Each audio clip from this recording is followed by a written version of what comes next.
Hello, Canucks fans, and welcome back to another episode of Canucks Conversation. It's a fun episode today. We've got some Canucks takes from a variety of people on today's show. As the title would suggest, we're gonna be talking Mark Messier.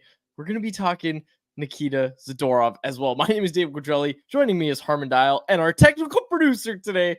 Bring him in. Bring yourself in. Aaron Bordato is our technical producer. Our old producer, Aaron, who now lives. Well, he's always lived in Edmonton, but he focuses only on the Oilers, and he's joining us. He's joining us from Edmonton. He's got what's behind you?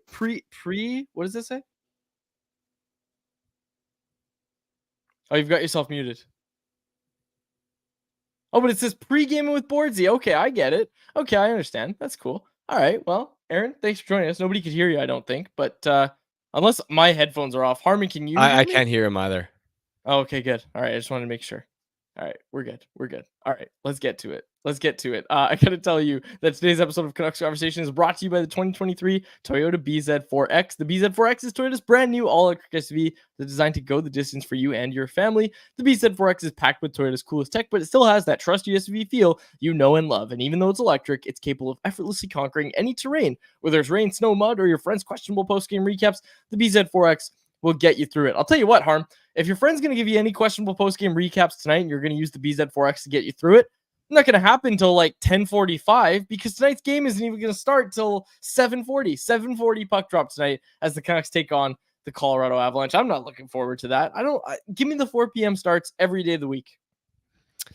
Yeah, but you got to think about the people that actually go to work on weekdays and are. Or how do you think they're gonna? Somebody who's working a 9 to 5 office job is gonna make a 4 o'clock start on a Wednesday.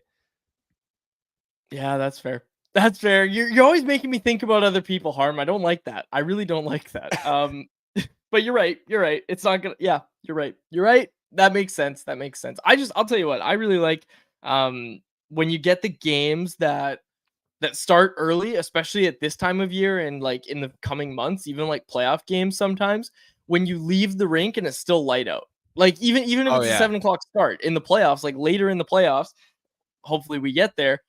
When you leave the rink, it's like sun setting. Like that's the perfect time for me. I don't like this get out of the rink. It's dark and rainy. I don't like that. I don't like that at all. Well, also when the Canucks and Leafs will play Hockey Night in Canada, 4 p.m. start at Rogers Arena, it's perfect on a Saturday because the Canucks will beat the Leafs, and then you go out at like 7 o'clock, have dinner maybe, and then if you're going to go out and hit the bars or clubs or whatever it is, you got time to do that. Whereas if it's a 7 o'clock, game ends 9:30, 10, it's already pretty late. There's not a lot you can do afterwards. So I think on Saturdays, I like the 4 p.m. starts. Okay, so the team and their fans may not love him back, but I'm not sure. I got to bring this up. I love this. This was hilarious to see. Mark Messier loves him some Canucks. Aaron, pull up the quotes here from Mark Messier today. Vancouver has had an incredible year. I've got to take my hat off to Rick Tocchet and the job he's done there. He's really centered and focused that team. They do have a lot of talent, but focusing that talent is not always easy. Goes on to say Demko seems to be an excellent goalie. Obviously not a lot of playoff experience, so that's different. And I think Elias Lindholm, who they acquired by trade with Calgary, was a great addition. He's a really solid hockey player who provides a lot of offense and can play a 200-foot game. Messier continues here. He said, Vancouver has set themselves up. One of the things I like about the Canucks is they have a really big, strong defense. In playoff hockey, playing for 2 months, your defense is going to be tested, ground and pound, and they've got to be able to absorb that. Other than some inexperience in Vancouver, which is probably the thing that they're lacking the most right now, you've got to look at their team as being really positioned well to play well in the playoffs. He went on to say, another thing I think about is how I could steal more millions and millions from that organized. Oh, sorry, that was me ad-libbing a little bit there. But Mark Messier giving his vote of confidence to the Vancouver Canucks. I'd rather not, to be honest. Like, if I think this is going to be some type of curse or something, I'd rather Mark Messier not weigh in on the Canucks at all, because I don't think anybody in Vancouver really cares that he's talking them up right now. Honestly, I mean, it's like it might even be a jinx. It might even be a jinx. And look, no matter where they get eliminated in the playoffs, if they get eliminated in the playoffs, they don't win at all. It's Mark Messier's fault now. And honestly, that analysis sounded like it came from ChatGPT. Like, what do you mean? Like, Demko seems like an excellent goalie. What, do you not stay up to watch the games? Like, that's the only way. Like, why else would you say he seems like an excellent goalie? Like, you're just either looking at the stats or other people are telling you he's great, because if you're watching the Canucks pretty consistently, you're not gonna say, "Oh, that Quinn Hughes guy seems pretty good," right? Yes. Even the analysis was just so, generic, right? Like, Elias Lindholm is the second thing he brings up about the Canucks season. Like, yeah, it's a fair point, but it's just odd. You could have gone in so many different directions. You could have spoken about JT Miller or really drilled down into how they've improved defensively. But I think this is just a case of he got asked about the Canucks and, probably didn't watch them a ton, but because he obviously knows where they are in the standings and knows enough, was just winging it with an answer probably. And I'll say this, I saw some of Messier with ESPN's coverage during last year's playoffs, and man, I I just don't think he's very entertaining as a broadcaster, as an analyst. I think TNT has done a significantly better job with that, and so yeah, I don't really care about this. It doesn't it doesn't earn him any brownie points. We should mention that those quotes came from an article with NHL.com's Dave Stubbs, and it's not anyone else yet. But as you might have guessed, the YouTube live chat is absolutely bumping after we read these Mark Messier quotes. Jeremy Lee, Messier is a crock trying to get fans to buy his chips. Norris telling us about his porch squirrel. And then, yeah, this one from Pim Strong. I love this. A Mark Messier endorsement is worse for the team's chances than a fan-made rap music video. And yeah, you are absolutely right. I just want to point out, and look, no hate to these people as individuals. I don't want to get on that, but there was one that came out a couple months ago, or like right at the start of February, and then the team had their worst month of the season. They finally get back on track, and now I'm hearing there's another one coming out, another Oh fan-made no. music video is coming out. So look, if it goes on a skid from here on out, you'll know exactly why. But anyways, yeah, I The love it. Calgary I love it. Flames one is still so embarrassing. It is, and yeah. I don't want to start talking about this again because this thing is, it always comes across as really like punch down on like content creators, right? And people just trying to create content. So I don't know. I don't like them is all I'll say. I It's don't like. just it's hard to create good, at least specifically for rap. Like, I don't know what it is. Rap doesn't work when you try and fit it into this like hockey theme. All the lines just sound so corny, so cringe. Rapping about Niels Hoglander. How are you gonna fit that in there? Anyways, okay, yeah, it's not my thing, not my thing, just not for me. And that's the thing, like that's the thing. I'm sure there are people out there that like it, right? There's Are people that there? like it. There has to be harm. There has to be. And like, look, give you an example. When I was a kid, like when I was in high school, early high school, I used to think parody videos were the best. Like I thought parody videos, like parody songs of like pop songs, were so funny. Like I went back and watched one. They're not funny at all. They suck. Like they're not good. So that's just an example. Like maybe there's some kids out there that really like the song. So, anyways, it's not for me. Is all I'm gonna say. I don't want to punch down and talk poorly about people. But anyways, this one from Brad, I like this. And again, not anyone else yet, but I had to read it. This one from Brad. Quads, about what I was saying earlier. Quads, when you get out of high school, you will find that the dark is actually nothing to be afraid of. We'll see. We'll see if I ever agree with you on that one there, Brad. But anyways, yeah, I just wanted to get that Messier thing out of the way. Harmon, let's talk about tonight's game. Vancouver Canucks taking on the Colorado Avalanche. The Avs played last night. They beat the Calgary Flames by a final score of 6-2. The thing that stood out in that victory for me, Harmon, was the fact that Nathan MacKinnon really didn't play much. They kept his ice time under 18 minutes, and you're going to get a fresh Nathan MacKinnon, who, as we'll talk about later, Nikita Zadorov called the best player in the world. Yeah, one of the biggest things that I'm looking for in this game is Colorado's getting a massive boost from the return of Valeri Nichushkin. He obviously left to get some help from the NHLPA player assistance program, and so he missed most of January and February. He's only been back for 2 games, but he's already picked up two goals and 4 points. He had a 3-point night last night in Calgary, and specifically on the power play, he gives them that big body with size and skill that they were otherwise lacking when he was gone. And if you remember and think back to the first time that these two teams met, Nichushkin scored a net front power play goal against Vancouver. He wasn't available the last time these two teams met. So right away, my first thought is the Canucks have to continue staying disciplined so that they do not put this Avs power play that now has Nichushkin back on it to work. And overall, just the year that he's had. 24 goals and 46 points in 42 games. He's been a monster. Now, when you add him to that top line, which already has MacKinnon and Mikko Rantanen, on paper, that's arguably the best first line in the NHL. Maybe you put the McDavid, Hyman, RNH line up there as well, but it's if it's not number one, it's number two on paper, and they're going to be an absolute handful to try and stop tonight. They are going to be a handful to stop, and the Canucks will be without Tyler Myers, it looks like. If you go read scenes from Morning Skeet over at Canucks Army, Myers was out as an extra with Nils Amon and Mark Friedman, so it looks like we're going to get the same lineup tonight. One interesting thing yesterday, Harm, and I don't want to transition away from the game too much, but one interesting thing that Tocchet said yesterday at practice was that he does plan to load manage some guys when Tyler Myers is healthy. I'm really interested in what that's going to look like down the stretch. You expect Tyler Myers to be back by Saturday, even. It sounds like he could be back by. So he was a full participant in practice yesterday, said after practice that he felt good. There was a chance, I thought, that he could go tonight. He's not ready to go tonight, so he will not be in the lineup, but we'll see about Saturday. Okay, looking at this Colorado team, Harm, it's going to be Casey DeSmith versus Alexander Georgiev. I'm looking at this goaltending matchup and saying, okay, obviously Colorado has the advantage in goal, but with the way the Canucks have been defending lately, like, this isn't if you take Thatcher Demko away from this team with the way they were defending in February. This looks like a recharged group, and look, they've had a few days off now. Like, let's remember that their last game was on Saturday. They didn't have a practice or anything on Sunday and Monday, so yesterday was their first practice.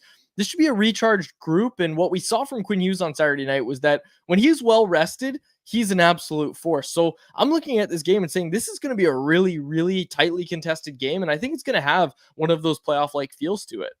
Definitely. I mean, the last time these teams met, I know the Canucks lost, but it was super fun back and forth. The Canucks had that great push in the third period, and I'm expecting that type of theater, that type of entertainment again. Now, a couple notes with the Avs. They are still, even with Nichushkin back, they're struggling in terms of guys out of their top nine right now. So Arturi Lehkonen is still hurt. Zach Parise, who they had signed, is out of the lineup. And Brandon Duhaime, apparently, according to Daily Faceoff, is taking line rushes in a second line role with Casey Mittelstadt. So they're still dealing with some ailments. And this is the biggest one as far as it sort of impacts their playoff chances. Is we've spoken a lot about how much Colorado added at the deadline, and I was a huge fan of what they did, but they also lost Logan O'Connor, who's going to be out for the rest of the regular season with a hip injury. I'll say, watching the Avs a lot, I think O'Connor was Colorado's unsung hero this year. You watch him play, he's one of the fastest players in the NHL. He's an absolute dog on the forecheck, elite on the PK. He's got nonstop energy, and he was also on pace for his best offensive year, with on pace for 18 goals and 35 points. He honestly reminded me a lot of Blake Coleman early days when you'd see him in New Jersey or on Tampa Bay, or like a super premium top nine version of peak Tyler Mott. That's the type of presence that O'Connor was. So when you're thinking about, okay, they had this incredible deadline where up front they added Trennan, they added Mittelstadt, they added Duhaime. You also have to account for the fact that they've subtracted O'Connor, who is such a key play driver in their top nine, and without them, that middle six isn't quite the same. I remember the last time we talked about this team, Harm, was look how bad their bottom six is. Like, that was the conversation we were having last time we chatted about this Avs team. And yeah, Logan O'Connor is going to hurt them. For reasons completely unrelated, you bring up Logan O'Connor. Bobby McMahon signed an extension today. I just want to get that in there. Bobby McMahon signed himself a 2-year extension in Toronto. So, hey, learn the name. Bobby McMahon. I'm gonna have to remember. It's a Quads bump. As soon as Quad says, "Who the hell is this guy?" He just goes off. Exactly. Okay. I was chatting, well, media was chatting. It was at practice yesterday. I want to bring this up because when I look at this matchup, Harm, Aaron, who, like I said, is our producer today and obviously doesn't follow the Canucks as closely, he came into the studio and asked us, how scared are you guys for this team without Thatcher Demko for 2 to 4 weeks? And both of us said, really not that scared. And you had the line that this team without Thatcher Demko is basically like the Edmonton Oilers at full strength. But I really like that. But I was looking at it and saying this team's just defended so well that it feels like when you have Casey DeSmith, and then obviously Casey DeSmith finished off that shutout against Winnipeg, it feels like with how they're defending lately that they will be able to weather the storm. I asked Tocchet about the defending because Tyler Myers told us about, he thinks forwards are coming back more and that they've had an emphasis on that. But another thing I kind of asked Tocchet to zero in on was the team's neutral zone defending. And he shared with me that 4 games ago, and hey, 4 games ago is when they really started to turn it on, and that's how long their win streak is. They had a video session where they really focused on that. So here's Rick Tocchet answering 2 of my questions yesterday at practice. Rick, your team's been really good defensively. Where specifically do you think they've made the biggest improvements or adjustments? Well, I think I've talked to you guys about this. If we make a mistake, we haven't, we're not duplicating the second, third ones. There was a stretch there this month, in February, we were giving up tap-ins, we just were making too many mistakes and the same play. So you're going to make a mistake, but it seems like we're covering up for each other a lot better. I think it's because your mind's fresher. We just seem a little bit more focused, and these, guy makes a mistake, I better take back ice, let Demmer or Casey have that side of the net. Before we were just all in. I mean, you guys heard me say many times we're pushing our chips in all the time. All of a sudden, it's a backdoor play. I don't care if you have 2 goalies in the net; it's tough to stop those goals, right? So, I think it's important that we're not duplicating mistakes. Against Winnipeg, it felt like there was an emphasis on defending through the neutral zone and pressure in the neutral zone. Has that been a focus of your club lately? Yeah, we did a presentation 4 games ago of taking speed away. I don't think we were taking speed away there for a bunch of games, being above guys. I mean, there's some talented players, teams we've been playing. You go through the list, MacKinnon going through, you got McDavid, all those guys coming through the zone with speed. We got to be above them. It takes a lot of hard work and it takes discipline, but you can't dive in. I think since we've kind of committed to that, even against Vegas, I think we're starting to sort out our rush coverages a lot better for a defenseman. Interesting answer there. And look, Harmon, is something you and I both really noticed was the neutral zone defending from this team is it's been so good lately. And I'm curious if it continues. You have to hope that it will. And look, them not compounding mistakes. That's the thing that Tocchet focused on in his first answer. That's been the recipe for success for them all year. As soon as they stop doing that, and I know it's a kind of a no-brainer that, yeah, if you make less mistakes, you're going to let in less goals. But they've had the goaltending all year long with DeSmith and with Demko, where if you're not giving up high danger chances, I saw Woodley pointed this out yesterday. Casey DeSmith let in 2 low danger goals all season long. That's a crazy low number for a goaltender to let in a season. 2 all season long, low danger numbers. Low danger chances that got past him. And I really like the Canucks' chances, honestly, down this stretch here without Demko. I'm not worried about it at all. Yeah, and it's sort of like just what Carolina kind of does, where they play this suffocating 2-way style. They have this unbelievable blue line, and consistently year after year, they just don't invest in their goalies because they're like, we're so good defensively that we trust that whoever we have back there is going to at least be competent. It's what LA is betting on when they went out and signed Cam Talbot. It's what Vegas was able to do when they won the cup when they won the cup with Adin Hill. And yeah, Adin Hill was really solid in the playoffs, but it's a lot easier to look sharp when you're only facing B grade scoring chances. And that's what stands out to me about even the first time the Canucks played LA and the Canucks had a tough time manufacturing offense. A lot of people after the game were saying, especially on the LA side, that, Cam Talbot played great. He was so sharp. And I'm just thinking to myself, I don't think Cam Talbot really had to make any grade A chances. He didn't have to rob anybody. So yes, he made the saves that he needed to, and he, of course, didn't mess anything up, but his numbers look great. Like his save percentage after a game like that is off the charts. But that type of game was a perfect example of how a defense can help drive a goalie's results.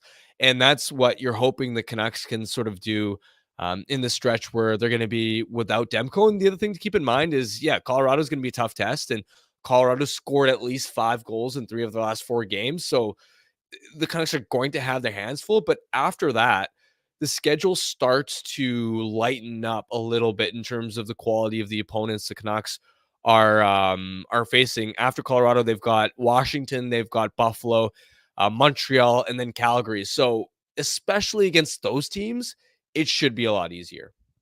Also worth mentioning that Colorado, as teams do at this time of year, the Canucks have always been on the flip side of this at this time of year, but Colorado saved their starter for the Canucks. They saved their starting goaltender for the Canucks. They went with Justice and Union last night against the Calgary Flames, and I'm sure I crushed that pronunciation. But like I said, they won 6-2 last night, and like you said, they have scored 5 goals, at least 5 goals in a lot of their games as of late, and certainly this season.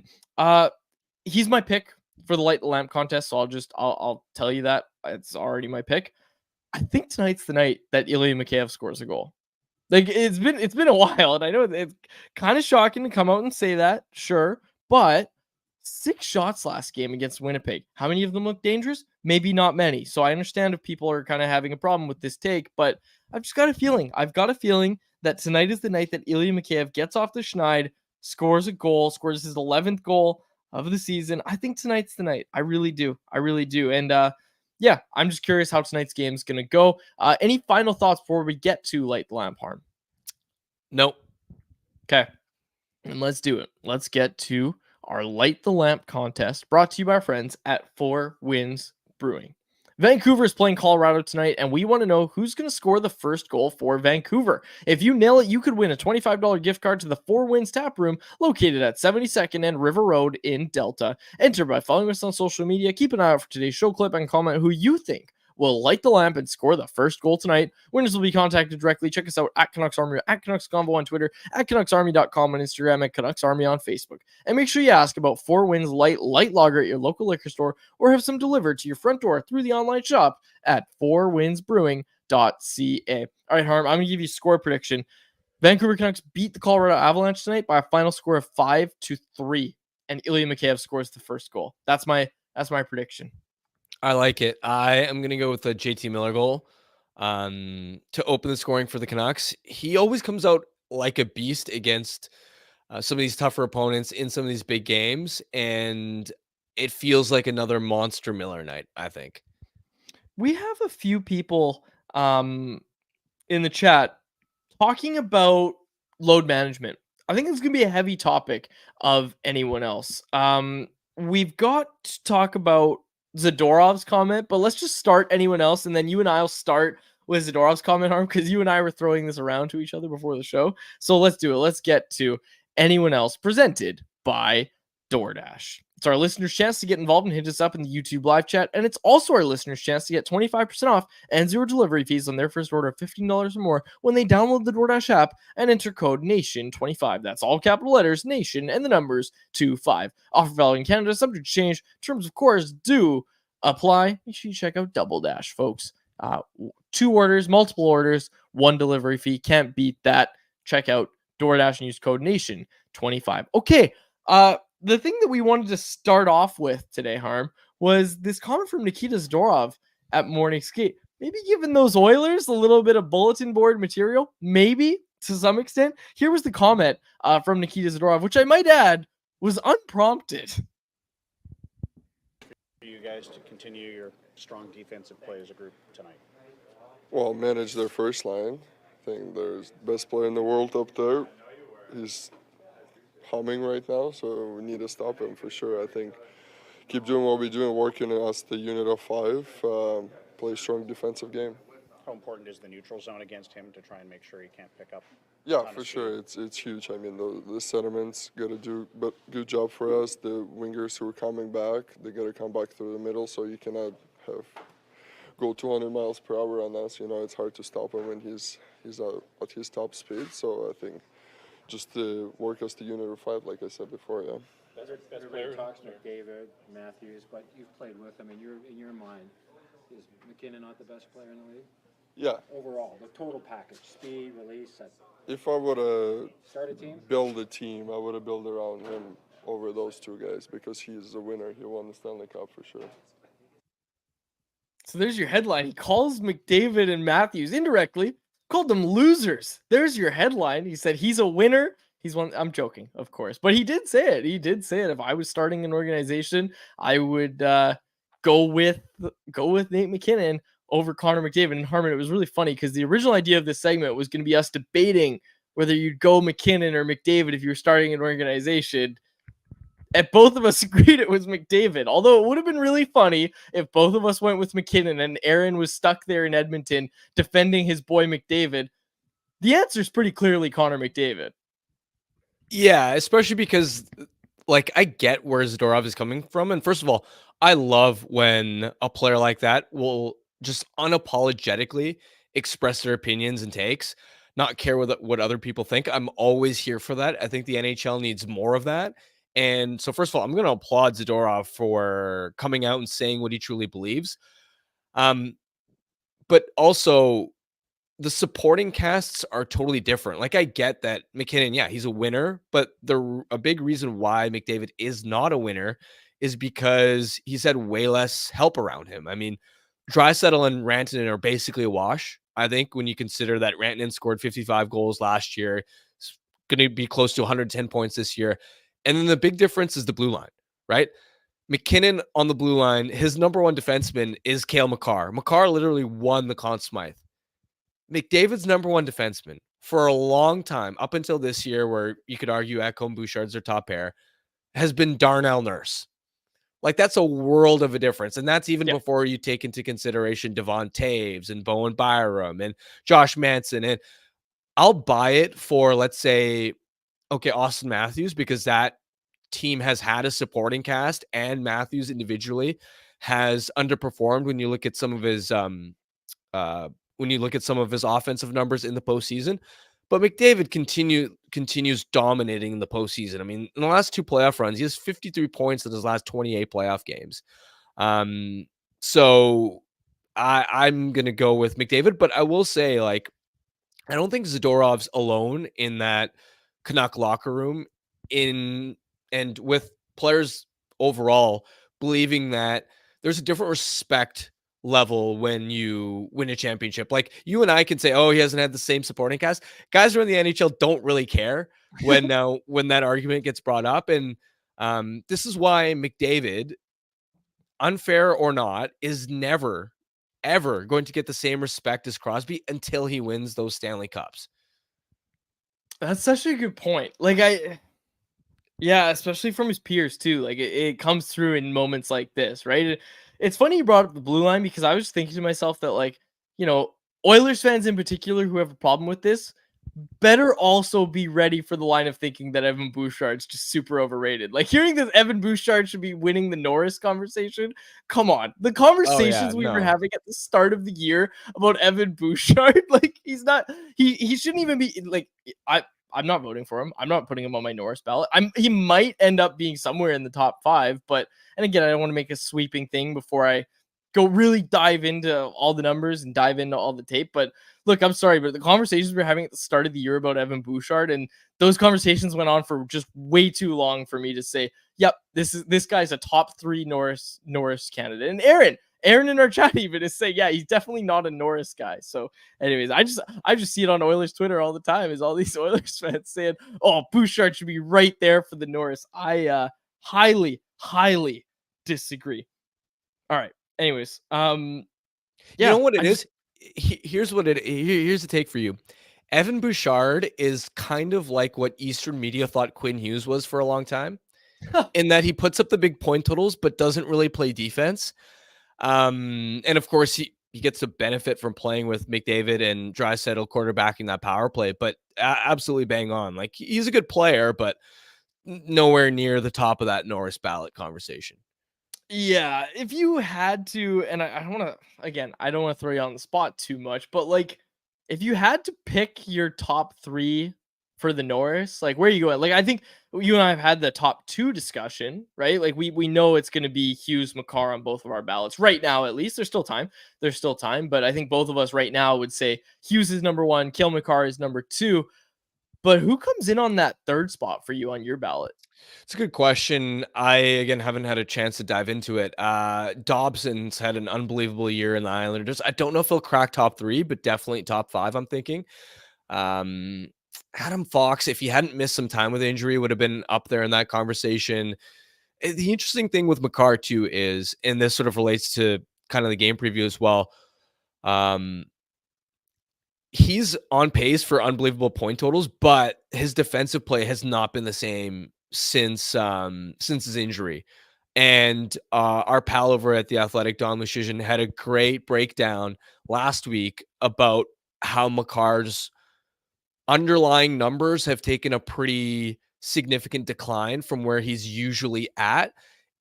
He's clearly been affected by injury. So even though superficially you may look at the point totals and go, oh, close Norris race, in my mind, it's not really close at all. Like, it's Quinn Hughes and then it's everybody else. And I'm not saying that from a homer perspective at all.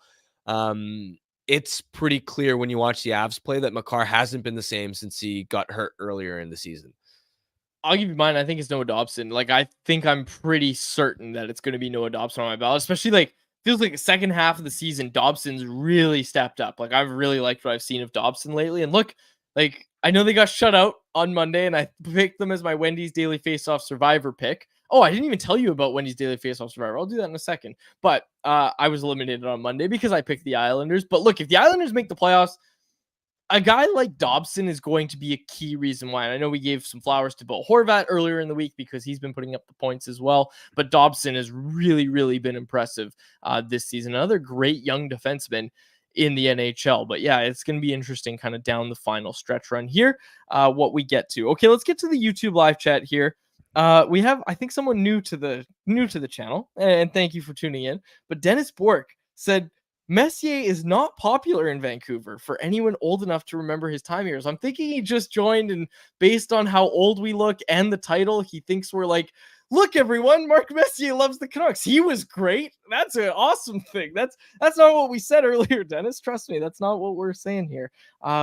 Yeah, that is definitely not the take that we were having. It was so funny because when I was in Edmonton earlier in the year, Harm, I was on Oilers Nation every day, and they asked me, they were like, why do Canucks fans hate Mark Messier so much? And I was like, how much time do you got? And like, I went through the list. I went through the napkin contract. I went through why he wears the number that he does and all that sort of stuff. I went through all of that on Oilers Nation every day. It's quite funny to kind of, not funny, but like, you know, it's quite interesting to go look back on that. Go look back on you know, the history behind that and why Canucks fans so strongly despise Mark Messier. Okay, we had a funny comment from David Shaw.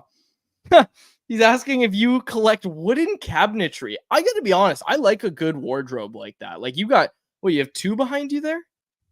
Oh, so that's actually a sauna.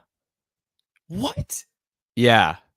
Like a small little sauna. I don't use it, but what? That's awesome. I love this. This is amazing. So one day you're going to have to do a show from the sauna. I think that'd be great. I get way too uncomfortable in saunas. Yeah, me too, actually. Yeah. You know who's a big sauna guy? Faber. We were in Whistler for training camp, and Faber was like, I'm going to hit the sauna. And I was like, all right, how long are you going to be? He's like, I don't know. He's in there for a good like 20, 30 minutes. He didn't come out for a while. I was like, all right. Yeah. He was a big sauna. The chat is loving that you just have a sauna behind you. That's amazing. I could not have asked for a better outcome to that. I just thought you were collecting, like David Shaw said, just thought that you were collecting some wardrobes. I got to get myself a wardrobe. Anyways, okay. What do we have here in the chat? Let's see. We got more. Yeah, Grim Studio pointing out that Victor Hedman is having another unreal season. Again, I know Tampa Bay hasn't had the team success this year, but Hedman, whereas in past years, I've kind of thought Hedman has started to get into that conversation of being, I don't want to use the word overrated, but his reputation in past years, I think, was doing a little bit of work for him there. And as it always does for a lot of different guys. But for Hedman, I started to think like, okay, is this guy really a top 3 defenseman in the game this year? I don't know. I think there's a real case for it this year. I think there's a real case. Right now, I think I'm leaning Dobson, but yeah, got to give some love to Victor Hedman in Tampa Bay. Yeah, I'd have to look through his defensive numbers because I remember looking at it maybe like 3 weeks ago, and I don't think they were particularly great because I was looking at every team's goal differential at 5-on-5 when their top pair was on the ice, and it's the same thing as Kucherov, in the sense that, yeah. So for instance, I'm looking over here, and so the Lightning they've only controlled 47.6% of expected goals when he's been on the ice. So they're allowing more quality chances than they're generating. And they're only +9 with Hedman on the ice at 5-on-5. So yeah, he's having an outstanding season, but his overall two-way impact, I don't know if it's quite been as terrific as you might assume given his point totals. And that's the biggest thing is I try not to put too much stock into point totals because point totals are great. They matter, obviously. But if you're a guy that puts up a ton of points, but your team is barely winning its minutes when you're on the ice in terms of scoring more goals than you're allowing at 5-on-5, then I think that should put a dent into your case. I think that's the conversation that a lot of voters are going to have when it comes to Nikita Kucherov and the Hart Trophy. I know that's one that you and I have already kind of had, Harm. Okay, there was one here that I really wanted to read. Sorry, we got so many comments today. This is great. I love it. I love it. We got a lot of comments. Oh, there was one that I'm missing now. Yeah, a lot of things about Hronik's contract. Okay, this one from, and we'll close it out on this. This one from Carmen Gruel. If you could add any former Canucks player in their prime to this team, who would it be? I'm gonna stop, Harmon. The answer is always Pavel Bure. No matter what team it is, like it could be the middle of the Willie D era. The answer is always Pavel Bure. It's always Pavel Bure. So I'm gonna change this question a little bit, Harm. You can't pick Ace Sedin. You can't pick Ryan Kessler. Actually, you know what? Let's just say you can't pick anyone from the 2011 team, and you can't pick Pavel Bure. Who are you putting on this boy roster on this team? Who is helping the most? You can't pick anyone from the 2011 team in their prime. I think it's a simple answer. Todd Bertuzzi. Like, I think Todd Bertuzzi on this team. Like, this team still needs a top 6 winger. Yeah. You put Todd Bertuzzi on JT Miller's wing? Come on. That's a dominant line. I was thinking about Naslund, but Bertuzzi at his peak, at his prime, was pretty unstoppable. So yeah, are we gonna complicate the argument a little and say, well, Prime Bertuzzi wouldn't really be allowed to do a lot of the things that Prime Bertuzzi was allowed to do? Because look, this could be a long conversation here. Yeah. Also, I wish I was older so that I could remember actually watching those guys, because I definitely did watch them, but I don't have the memories of watching them and like really thoroughly understanding what Prime Naslund looked like versus Prime Bertuzzi. Someone in the YouTube chat has got to help us out there, because I know when the West Coast Express was rolling, they were obviously both among the best players in the NHL, but to compare each of them and which would be a better fit, like that's really close. This is really, we got a lot of feedback on this one. We have Nick P said Matt Sundin in his prime. Grim Studio agreeing with you there that Marcus Naslund. Dr. Haas giving some love to Rick Rippin coming on the line. That'd be awesome. You got Bieksa. You got Naslund. Lefty All Around's talking about Carson Soucy. Sundin as well. Sammy Salo on the right side, power play weapon with his balls of steel is what Nar pointed out.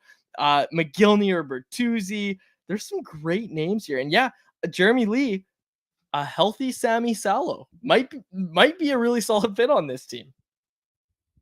Yeah, I still lean towards one of the elite offensive pieces. Can you imagine what adding a Naslund or a Bertuzzi would do to this top 6? Yeah. Like, you just slot him with Elias Pettersson? Oh, Bertuzzi with Pettersson. I'm liking that. I'm liking that a lot. All right. Or an all-Swede line with Höglander, Pettersson, and Naslund?